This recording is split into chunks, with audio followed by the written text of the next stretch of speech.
Welcome, everybody. Happy Monday. Cooldown. That's right. Hello, loved ones. Welcome to our new show here on the channel. It's the official companion show to the Dungeon Run. This is the Dungeon Cooldown. The official, unofficial, official. Cool. Right. I think we're abusing that at this point. So it's a run, and then we have a cool. See, it's what we in the literary or the performance world would call an extended metaphor. So be on the lookout for the dungeon hydration and the dungeon runner stretch. No, I'm kidding. So what is this show? Well, every week. I think Jeff is actually the only person that runs amongst us. Does anybody else run?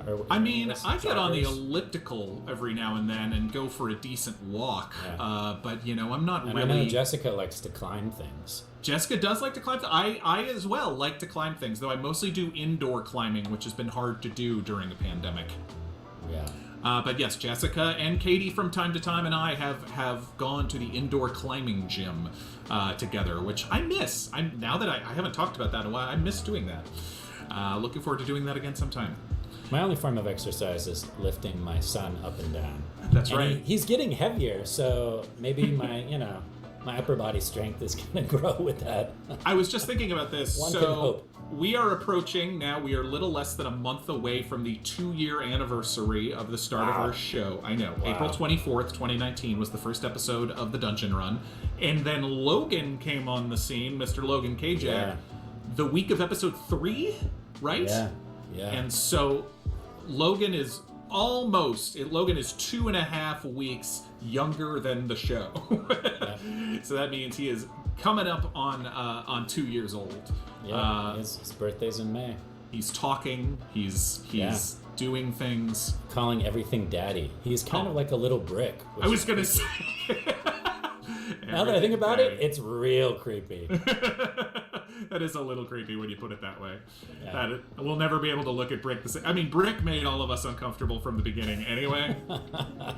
Let's be honest. We love you, Jessica. It was foreshadowing. Helvengard and Brick's relationship. It's foreshadowing. I mean, if we're ever able to do an animated version of the show in any form, Brick has to be on it, right? Brick is the most animatable, is that a word? Character that maybe we've ever done.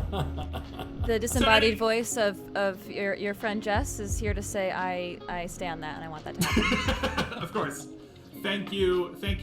She is our tech kobold for the day. Jessica is actually 3 kobolds behind the scenes making the stream happen today. We're very grateful that she's here. More than 3 kobolds. Several. She is an army of kobolds unto herself. She's like a challenge rating 1 pack of kobolds. Perfect. But yeah, so what we hope to do every week with the Dungeon Cooldown is we in the cast and the entire community really always have a lot to think about, a lot of burning questions, some things we want to remember, some things we want to forget, conspiracy theories. Lies. Never forget nothing. Sob stories, you name it. There's stuff we want to get through every week. In between the episodes. I mean, and we're just like you. I keep notes that I'm constantly writing, and as I said, James Quillis lives in my head 24/7. And so we are really just trying to have a show for you guys, and this specific show, The Cooldown, is made possible only by our patrons on patreon.com/thedungeonrun. So if you're not here with us live, and we are so happy you are, we are seeing so many subscriptions and bits and all this. The hype train is going big time. We're so happy that I'm so happy to be joining all of you at noon on a Monday. This is like the best way to start our week, honestly. But the VOD of this is going to be only available to our patrons. So if you haven't checked out patreon.com/thedungeonrun, please go do so. This is a show for all of you. And we've got some amazing questions that came in from all of our patrons that we can't wait to get to. But yeah, so we just want to kind of... We've got some things planned. We got some cool things we can do. We're technical people. We could just do hot sauce and truth for an hour straight. I mean, we could. Hot sauce or truth. I need a stronger hot sauce before we do that again, though, honestly. I do too. Katie's got some legit hot sauce. Yeah, you had that kill sauce, which you enjoyed it too much to be called kill sauce. It was super tasty. I put on everything after the show. So. For sure. And I've got like a ghost pepper sauce, which is pretty spicy, but like It's all right. It's no Da Bomb, which Jessica knows what I'm talking about. Da bomb. Da Bomb. No flavor, only pain. That's right. It's just chemical pain. Never mind. Sure. I was gonna make a droll joke, but I'm gonna say that. Life is only pain. Yes. Yeah. So yes. Let's get into it. I mean, so Let's get into it. Yeah. Let's talk about the dungeon run.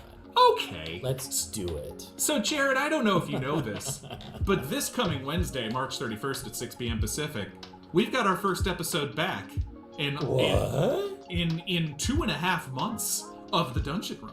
I know, I missed it, and it's been dude. like such horrible withdrawals. And then Morgan can attest to this. During the contract negotiations with Caffeine, I was holding it. I was holding it together by a thread.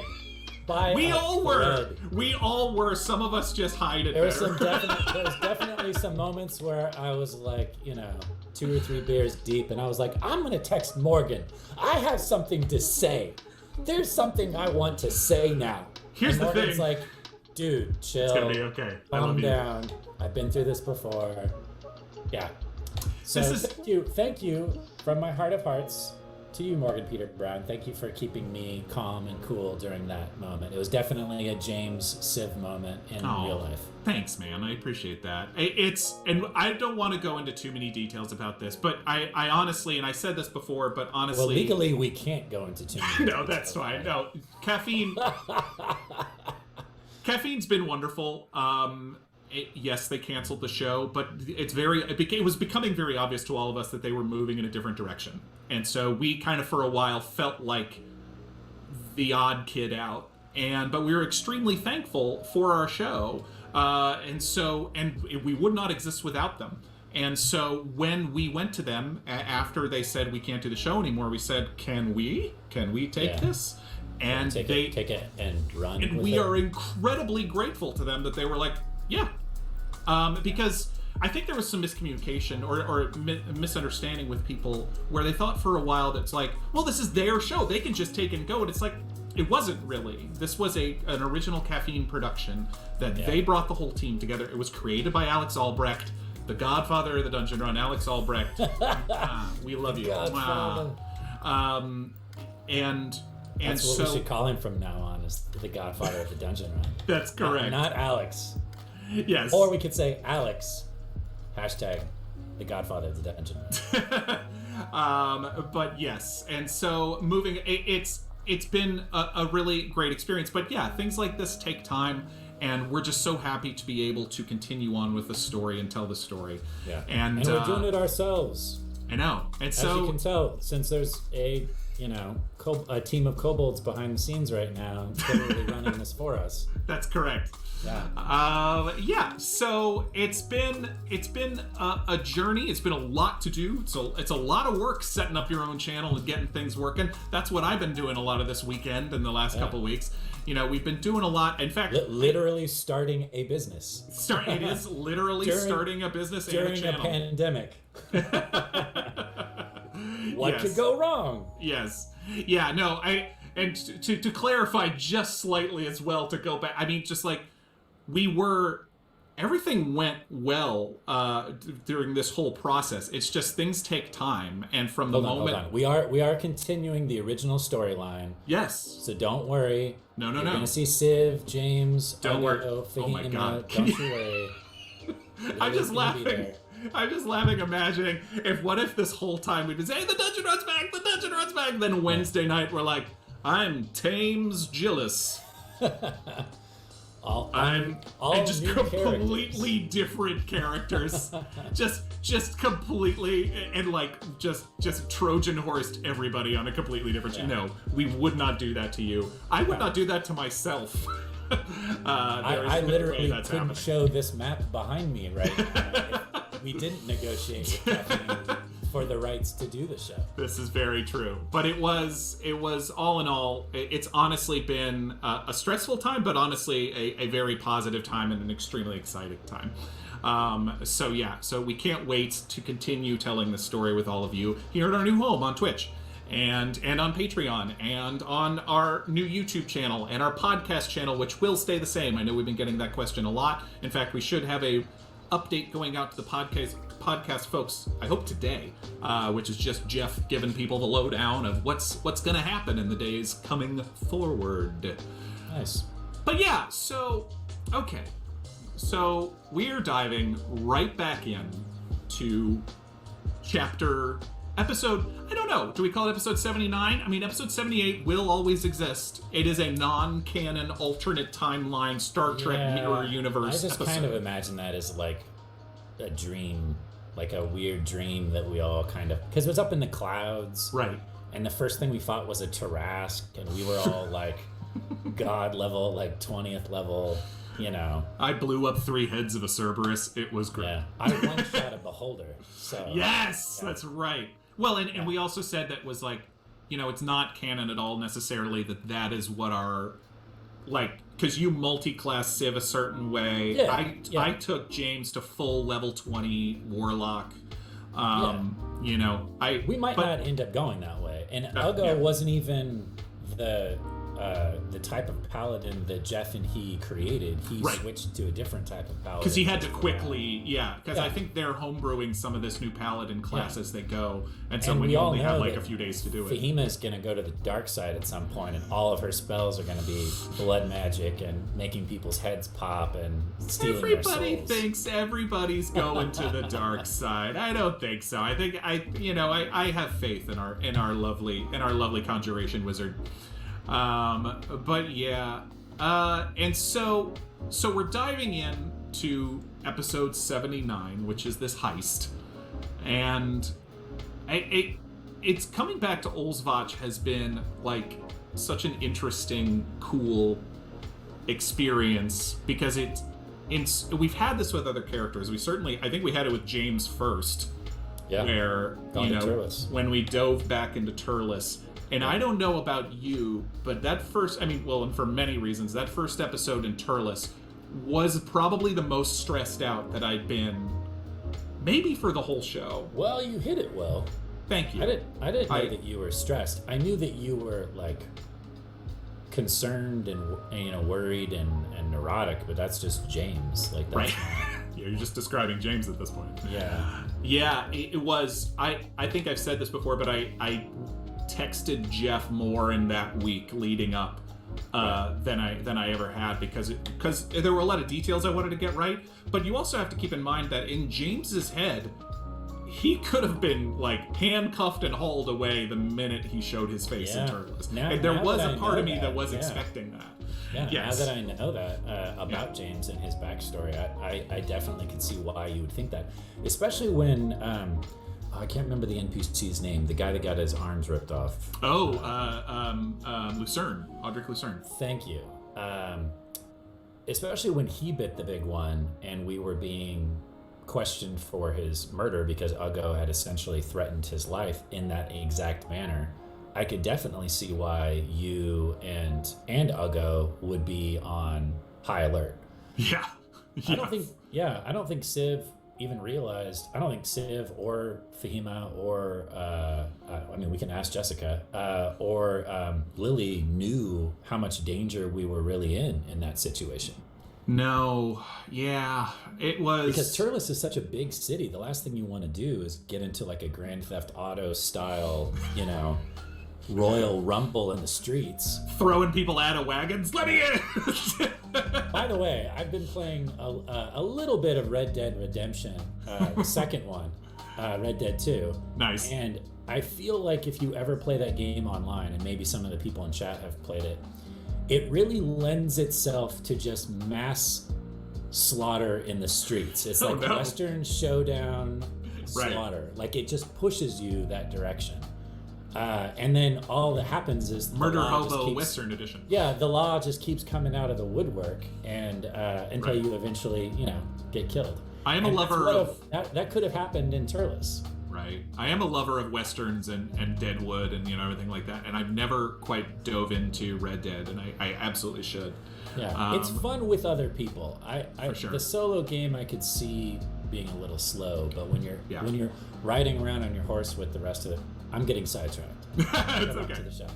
No, and so we've got it's a fun game. I give it 2 thumbs up. 2 thumbs up from Civ Red Thistle. Two cat thumbs up. Yeah. So this will lead me actually into some of our first questions from patrons. I got a really good one from Who Else Elliot, the amazing and talented Who Else Elliot. James, as a character, has returned to their hometown. How much did that visit change how you play your character, and how do you think Civ will be changed after this visit to Olsvach? Ooh, that's a good question. It's a really good question. Who asked that question? Who Else Elliot? Mr. Elliot Rodriguez.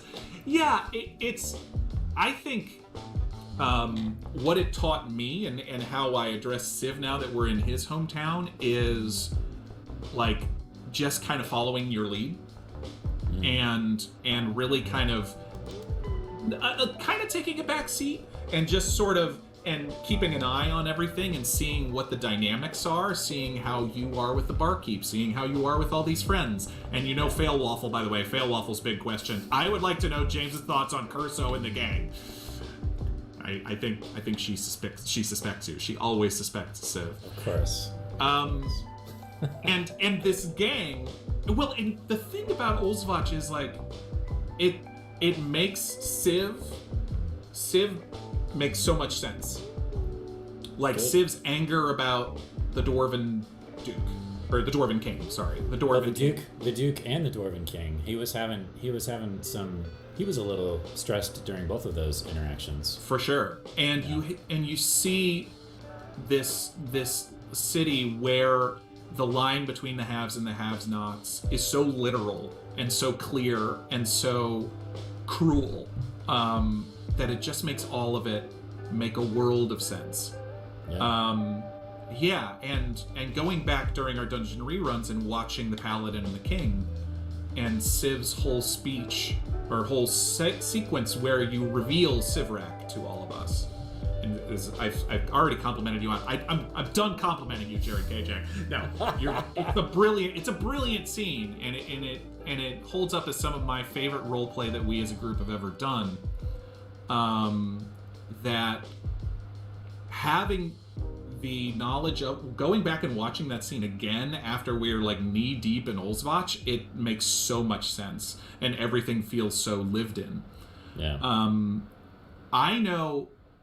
From my experience, something that was, even though I know all this stuff that we're about, or I have an idea of what we're about to encounter when you go back to your hometown, what were your biggest surprises with Jeff?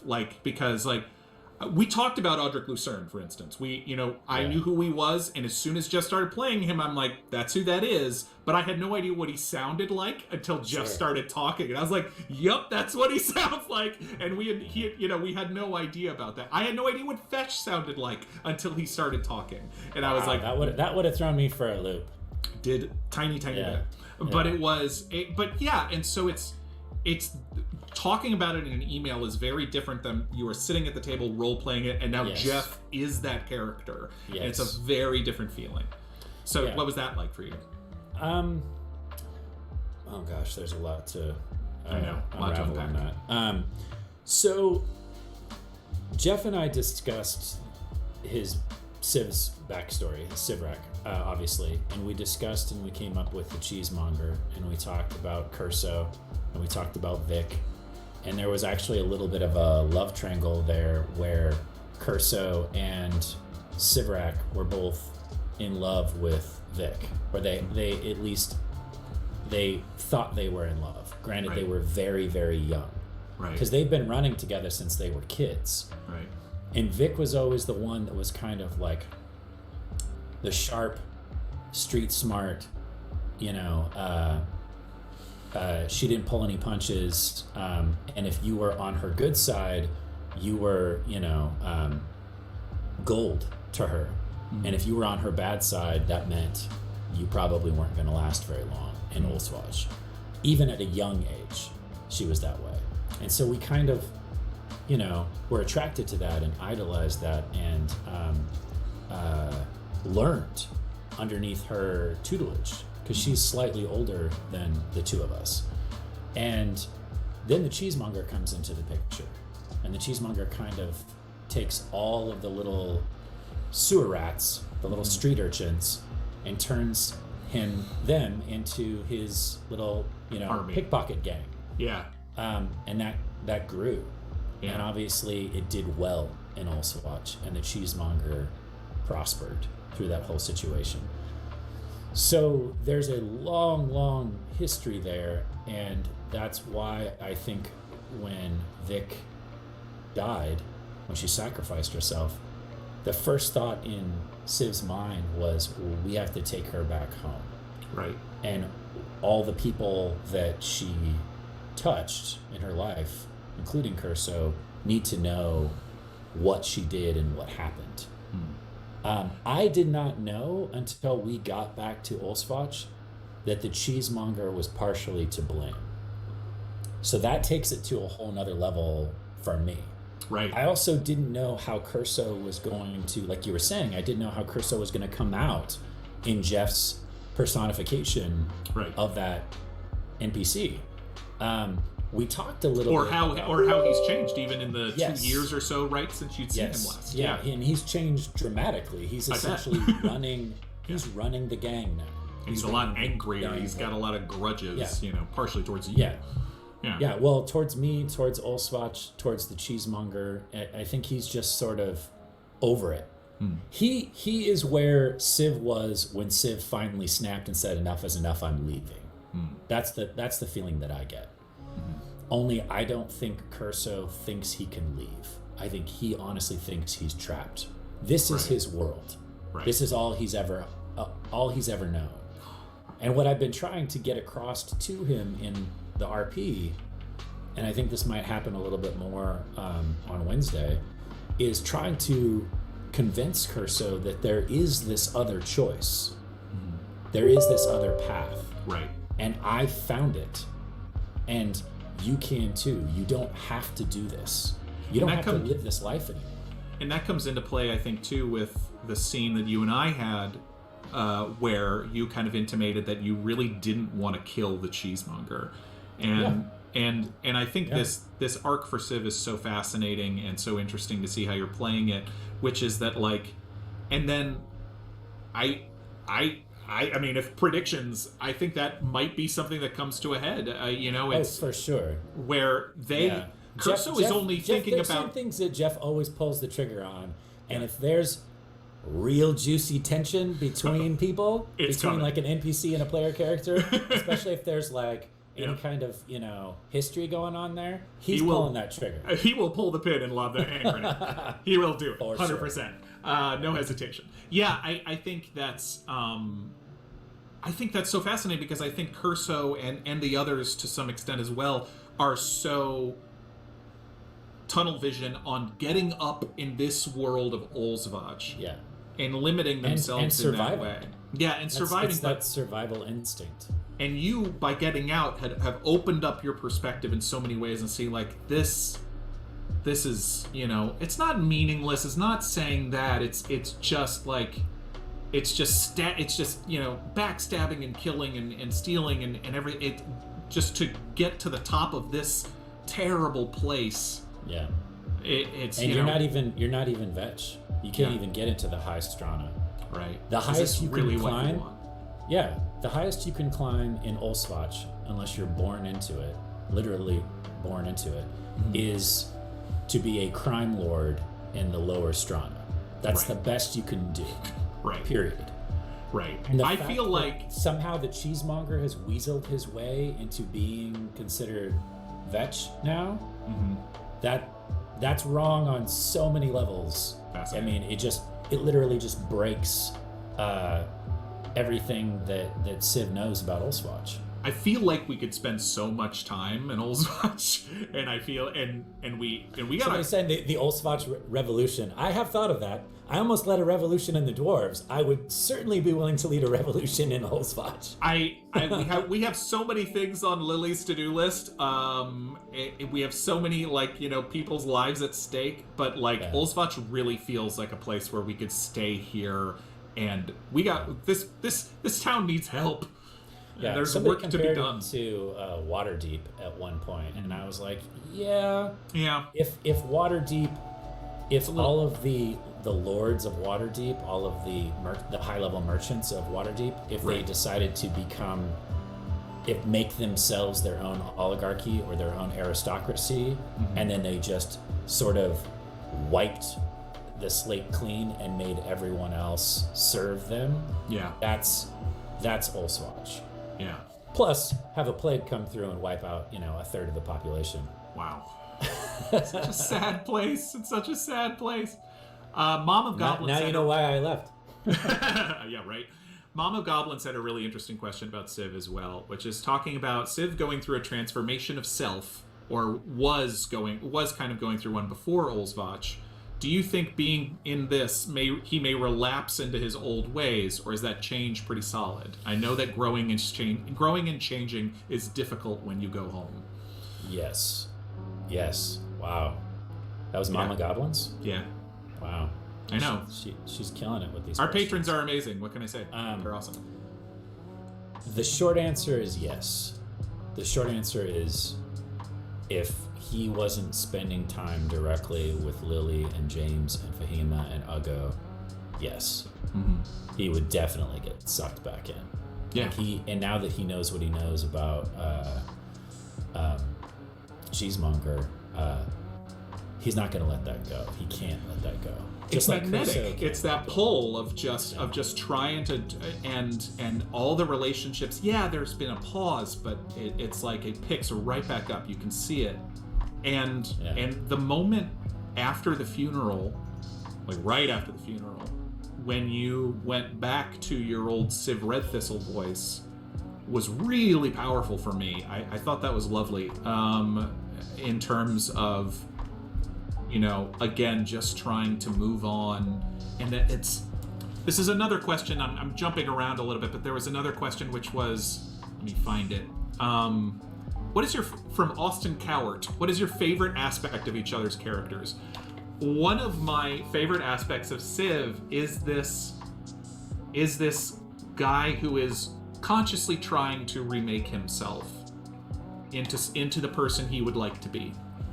And it's really interesting to go back and watch early Civ, because he is more swashbuckly, he is more daring, and he's literally, like feeling like what's his name from Adventures of Robin Hood.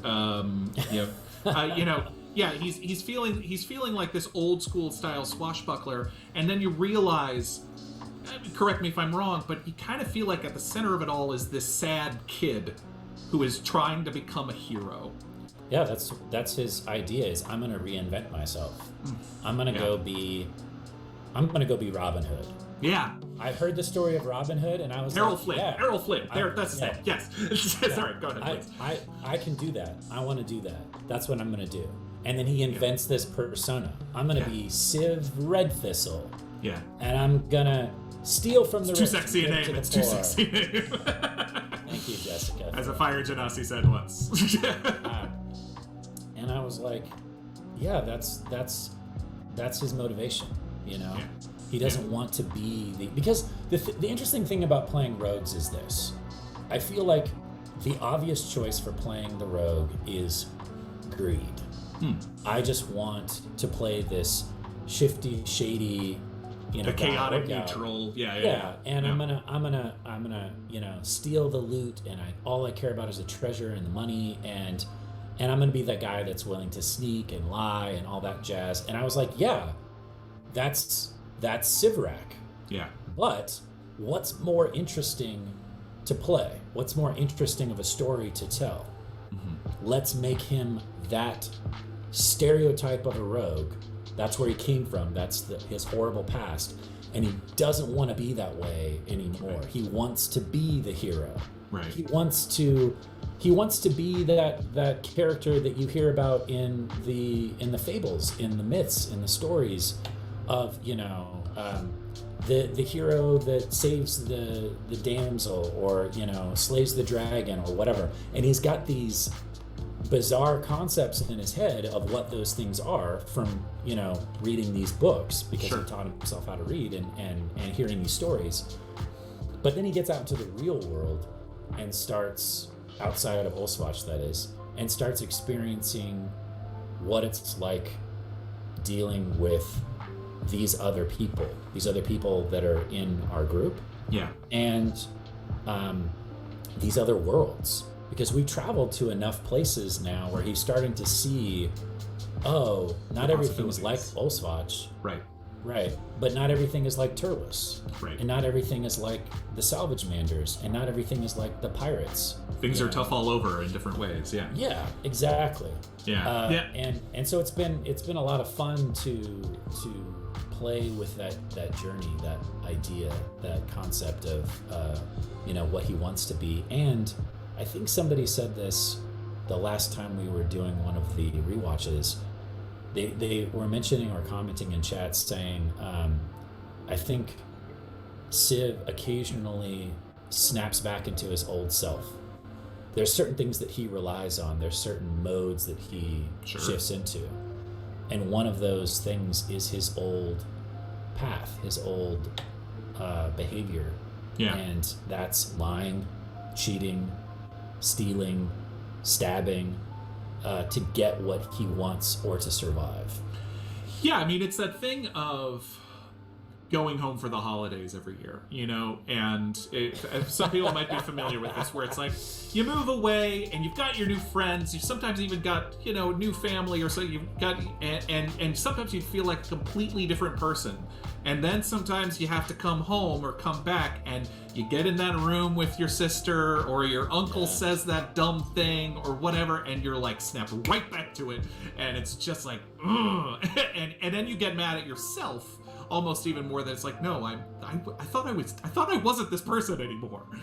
Yeah. It's like if you come from a place where you have a little bit of a dialect because you grew up there, and then you start talking to those relatives from back home, whether you're from the East Coast or the West Coast or wherever, because everyone has an accent or a dialect. Right. You start to shift back into that. Oh yeah, absolutely. Immediately. I have a lot of friends, so with either Southern, or I had an ex who had a Brooklyn accent, except that was gone most of the time until she was around her parents or she got into a cab. And then suddenly it was like, whoa, who am I sitting with? It was very funny. But to answer your original question about how does Civ feel about each of the characters, I think the one that they're most interested in is James, because you and I are the one talking right now. Yeah. The relationship that I think Civ, and correct me if you think this is wrong, but the relationship that I think Civ and James had in the beginning compared to now has evolved even more so than I would say any other relationship. And that even includes Lily, because in the beginning I felt like there was a little bit of a chemistry between Civ and Lily, even from episode 1. Yeah. But with Civ and James, I don't feel like that chemistry was there. And then there was a lot of like trying to find ways to connect, because the way Civ would go about dealing with an issue or a problem or a challenge that we're facing, and the way James would go about that same issue or problem or challenge is completely different. There was a lot of feeling each other out, I think, and I've said this before, and it is funny because James being so secretive and keeping things so close to the vest, finding out later on that Civ thought that James hated him, or at least like thought very lowly of him, and that Uggo thought James was constantly reading his mind. Both hurt, but it hurt. It did, but it's fair, because I've said this before, but like it's a lesson about life, where if you're not showing people, they are going to make whatever assumption that you're thinking that they want. So if you're showing them like a blank wall, they're going to write on that wall a lot of their own insecurities and fears about you. Sure. And so, and I truly believe that James tries not to judge people, really. He's honestly just trying to figure out, where are you coming from, so I know, and then we'll make this work, you know? And even when James seemed confrontational with Civ, it was more like a, you know, if this is what I'm reading is what you're doing right now, that's a problem. You and I are going to have a problem. I'm not saying that, you know, like, I don't know your reasons. I assume you have them. And I'm not saying they're good or bad, but that's going to be a problem. And yeah, and so it's... So what does James think about the other characters like that? His relationship with each of those people and how that's evolved and changed. I mean, Uggo is the one that most frustrates him. Of course. It's the one that sometimes feels the most rewarding, but then also the most challenging. The most challenging, and I said it at the time. I forget which episode it is. It's episode like 71 or 72 where I bawled my eyes out to you, because I was literally just trying to bring us together. Sure. And in doing that, Uggo blew up in my face. Yeah. And that, I think, was about, because Uggo feels like I treat Civ differently. James treats Civ differently. And that is true. James does treat Civ differently, because James can tell that Civ doesn't come to the surface that often. And so when he does, it's kind of like, all right, I'm just going to hang back and listen to Civ. Now, I never have to guess what Uggo's thinking. Uggo is yelling it to me, you know, and it's like... I feel like there could be a light behind Ron's head for, like, the three things that Uggo is currently feeling and or thinking. Like, right. red is... The red Right. light for Uggo is rage, angry about something, wants to deal with it, whatever. Right. And then there's, like, a blue light down here if he's feeling, you know, emotional or sad or hurt or whatever. And then there's the silly light, like when he's in the bag of holding. And he Right. like somehow switches between those three, and maybe there's Constantly. there's like a little bit of green where the blue and the yellow start to mix together or something Right. like that. Yeah. And that was... And so it really comes from a place of, like, just trust us. It's weird. It is weird that, like, trust that I'm not... Just because I think that fight came about because I was literally just like, all right, well, if you're going to run off, be careful. And it was like, well, you don't tell Civ to be careful. I'm like, yeah, but Civ didn't give me the chance. I was just as angry when you ran off like 3 episodes earlier. Yeah. You know, in the middle of that fight on top of the volcano. Oh my God, I was heartbroken when that happened. But we didn't get time, and you were also in a very fragile place. And so it was like, so being I think...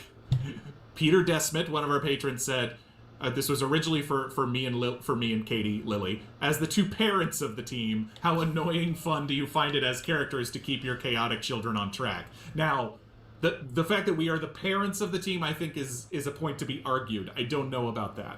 I do find that kind of funny. I think that's a role that gets put on us a little bit, though.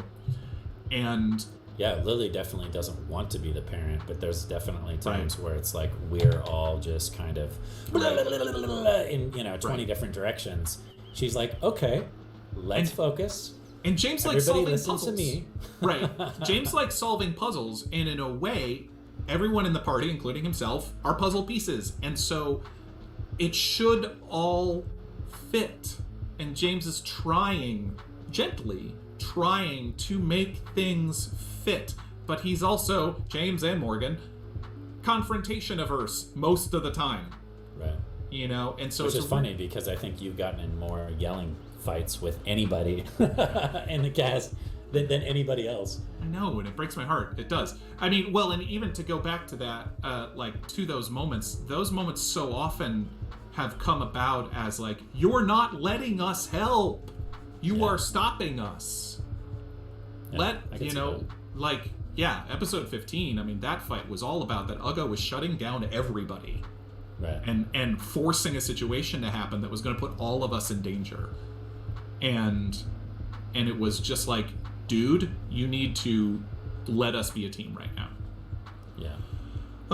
So much. What about I'm curious, and you can make these short because we only have like 15 minutes left of the show. I knew, and we knew it. We knew this hour would absolutely fly, and we have so many more questions. I'm just curious about your relationship with Fahima and with Lily and how that's changed since the beginning of the show. Because I know where you're at. I know where James is at with Ugo. I know where James is at with Civ. Right. But with those two, I mean, that's still kind of a gray area, isn't it?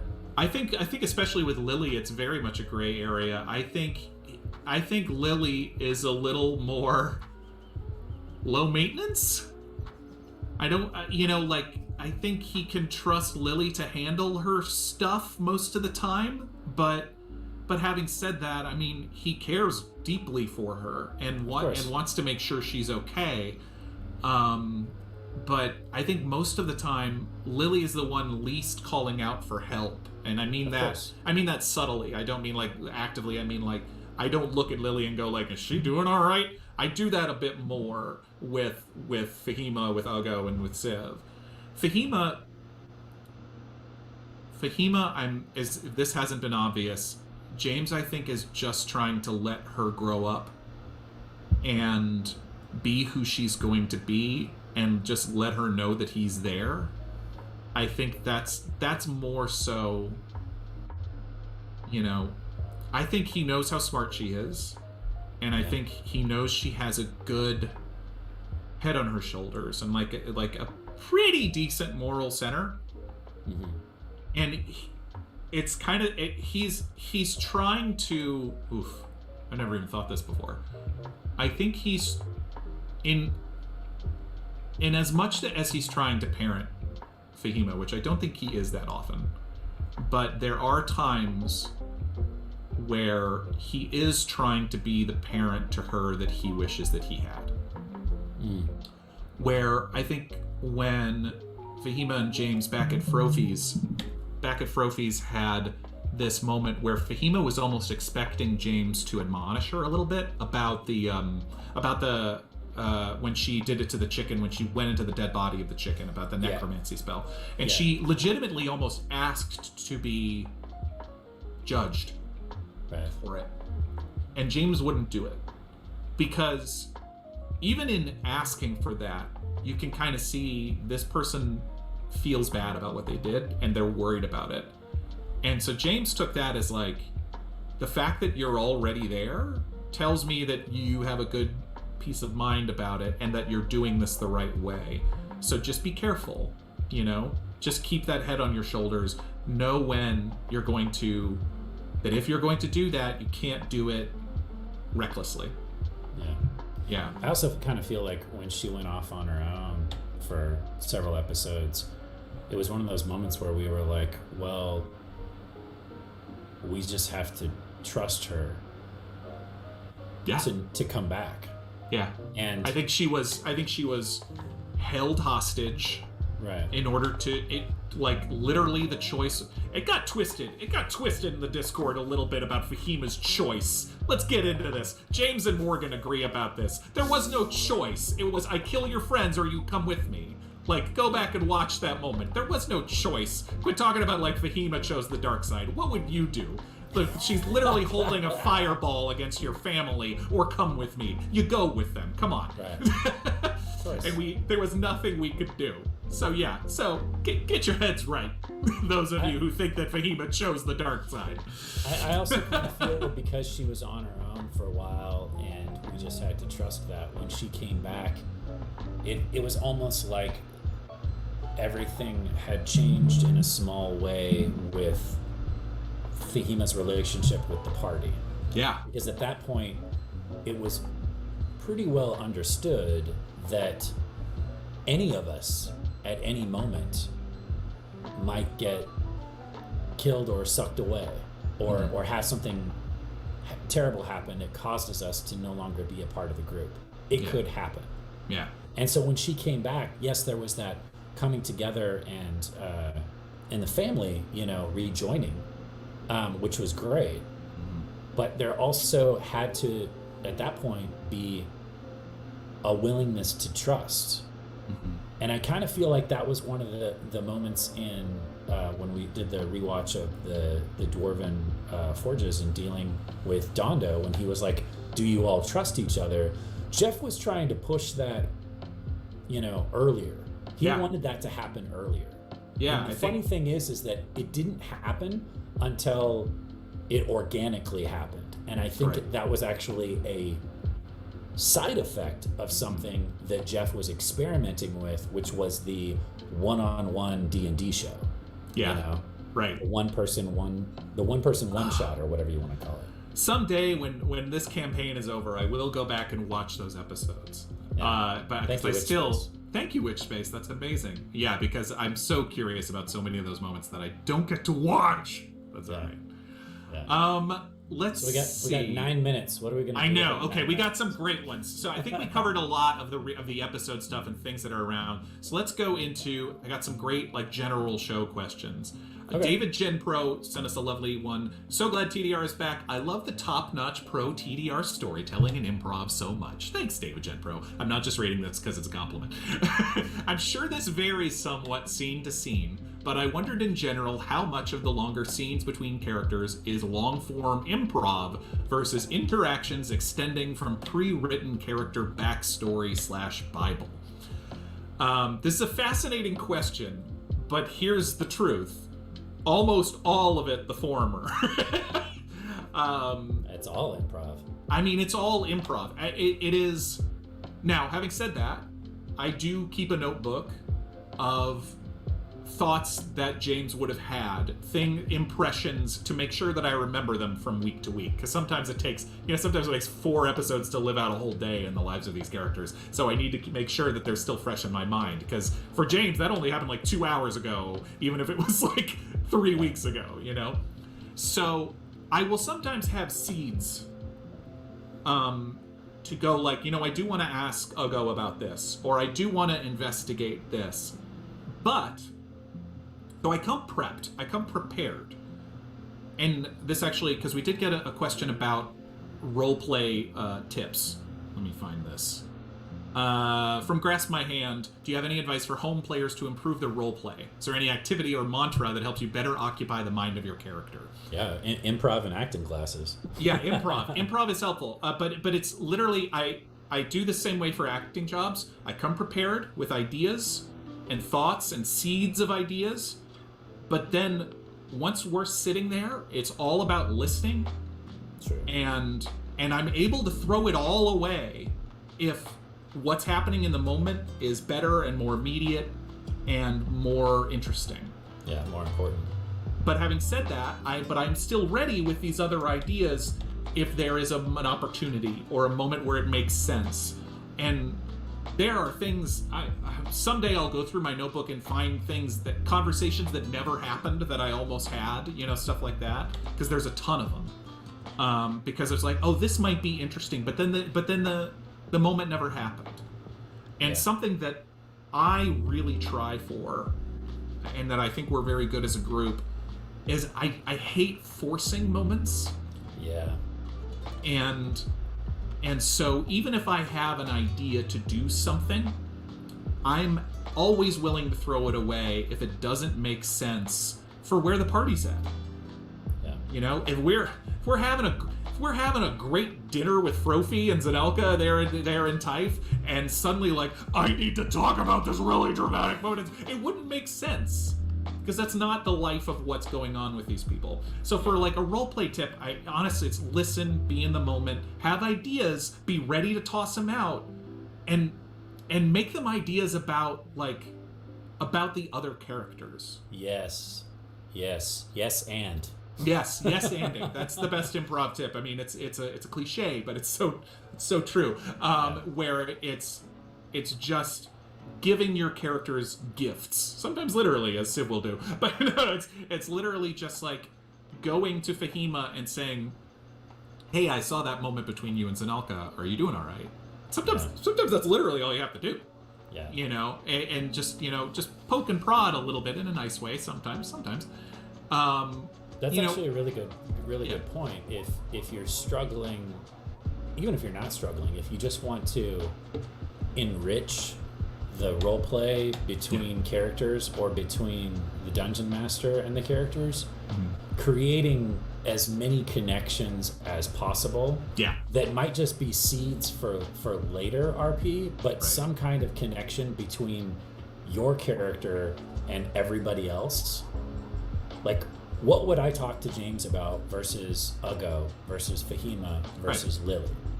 Yeah. And what's my relationship with this Jeff NPC versus this Jeff NPC versus this Jeff NPC? Right. And they don't even necessarily need to be backstory stuff. It can be something that happens in the moment, in the game, that you just put a pin in, and then at a later date, you bring back up, or you create that connection with, you know? Something that I did in a one-shot for Jasper's Game Day is I decided I was going to try playing a monk, even though monk is my least favorite class in D&D by a lot. They're so tricky. So I played a monk, and I was trying to connect with the other players as much as possible in this one shot, and with the dungeon master, and like create interesting moments. And another one of the player characters also played a monk, but he was a halfling, Way of the Drunken Master. Nice. He was a much better monk than my monk. And so what I did to create a relationship is I said, oh, even though my guy was bigger and stronger and tougher because I was playing lizard folk, right? I said, oh, you're better at martial arts and being a monk than I am. You're my new sensei. You're my new master. I want to learn from you. Yeah. And that immediately created a relationship between the two of us that lasted through the rest of that one shot. That's beautiful.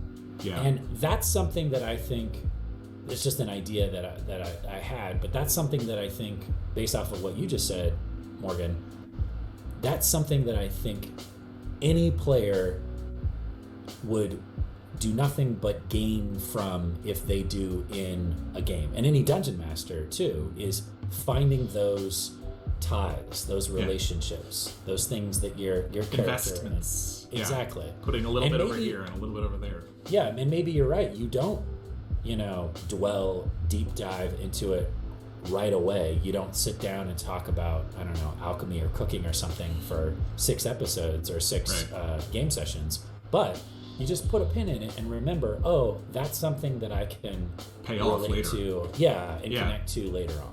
Yeah, yep. And those things, you'll find so many different little like gifts that way. I love that.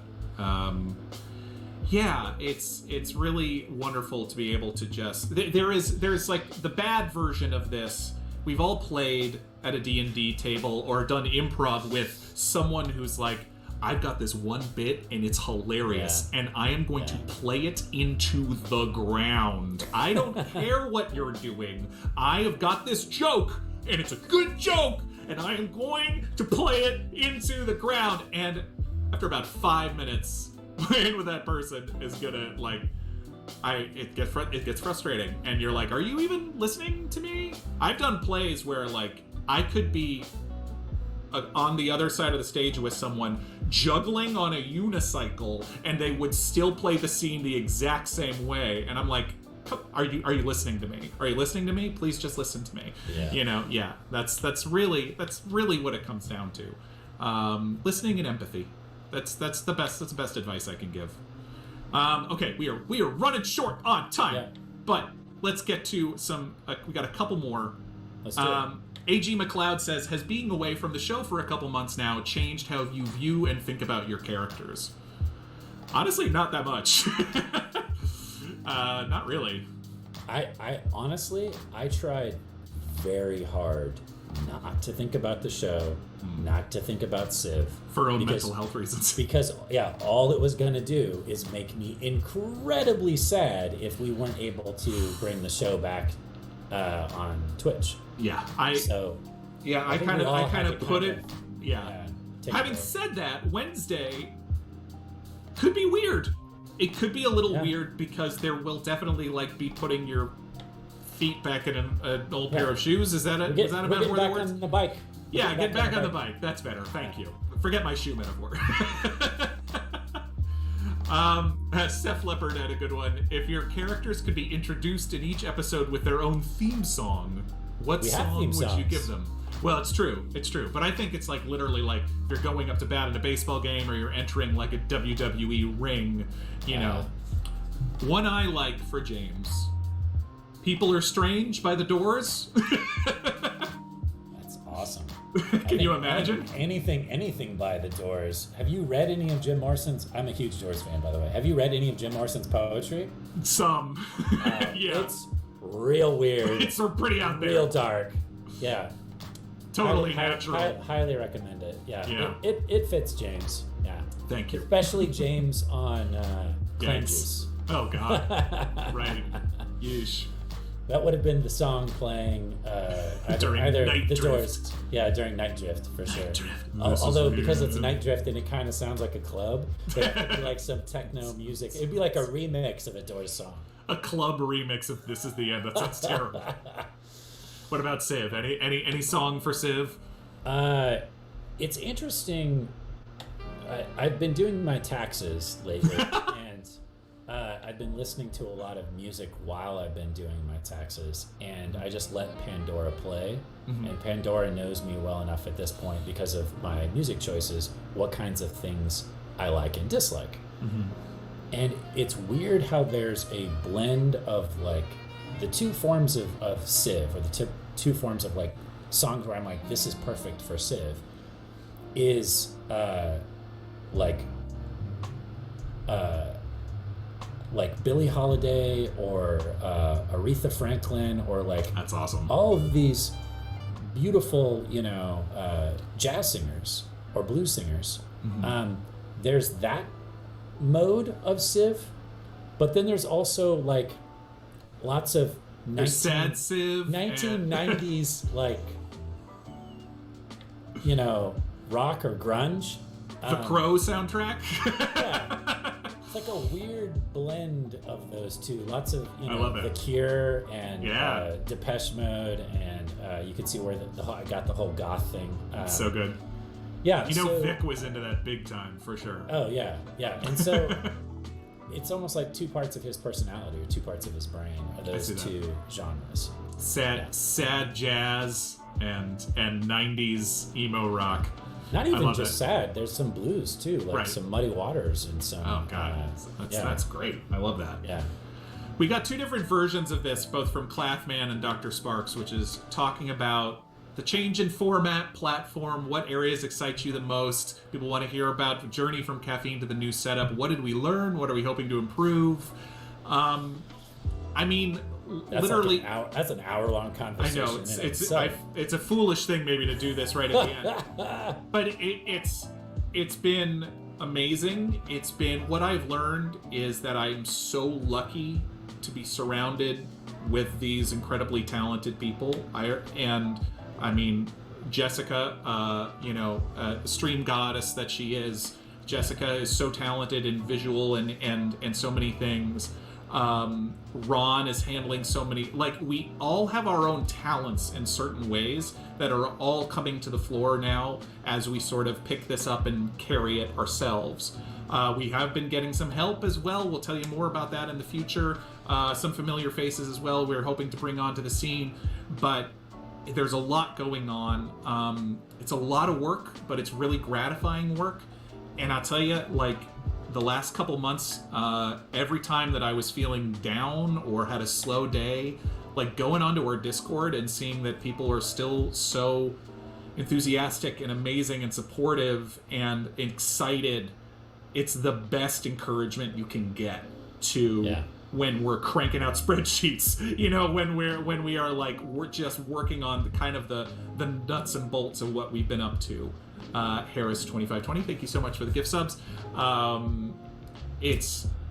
That's been, and so the continuing the interactivity with all of you and shifting it slightly into the Patreon and into Twitch and everything like that. Katie does make the agenda, by the way. She makes the agenda for our meetings as well as Lily makes the agenda. Not a surprise. Yes. Yeah, both Katie and I have a little bit of production background, so we've been able to handle a lot of the organization and coordination on that end. There's each of us picking up like talents we already had or picking up new ones, which is, as an independent producer, as a producer of independent film, like this is what you need to do, which is like you need to take off hats and put on new ones all the time, and we've all rushed to do that. There was no hesitation when we found out what was happening with caffeine. That was like, all right, I didn't even, I don't think it was like a punch to the stomach, but and then I was like, all right, what are we doing? How are we doing this? Because there's your brain and my brain flipped that switch the quickest out of everybody. Yeah. Because it was like, well, the only other option is to let it die, and that's not an option. Not happening. Yeah. Just not happening. There's just, my mind honestly never went there. That's and a lot of that is because of all of you. So because I know that you guys wouldn't let it, and so we really appreciate that, and we love you guys. Yeah, and you guys are also going to help us grow. Yes, 100%. Not only are you going to get us going again, which you already have with all of the lovely patrons on our Patreon, which is amazing. All of the subscribers on Twitch, thank you as well. All of the bits and all of that jazz. We are going to have some form of digital items on the show. We don't know exactly what that's going to look like yet, but we are figuring out the technical aspects of that to make those work. The short answer is it's going to be doesn't explode during the show. The short answer is it's probably going to be pretty close to what we had before, or some variation of it. But having said that, we're flexible and we're open to finding what works best. And so be on the lookout. Our goal for all right now is to get it up and running and to give you guys the story again. Yes. And then we'll start introducing all of the lovely accoutrements that come along with that. 100%. Yeah. But in terms of more things coming to the channel, so Friday mornings also, we're going to do them on YouTube as well, but Friday mornings here on Twitch, we're also going to replay Wednesday night's episode. We've got some more ideas for more Fiasco games, paint streams from Ron. We're probably going to do some random gaming streams every now and then, maybe some fantasy games and things. But there's a lot more coming, and we're so excited.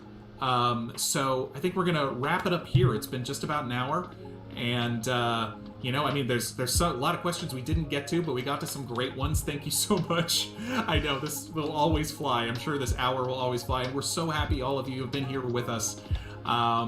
So for Jarred Kjack, I'm Morgan Peter Brown. This has been the Dungeon Cooldown. We'll see you Wednesday.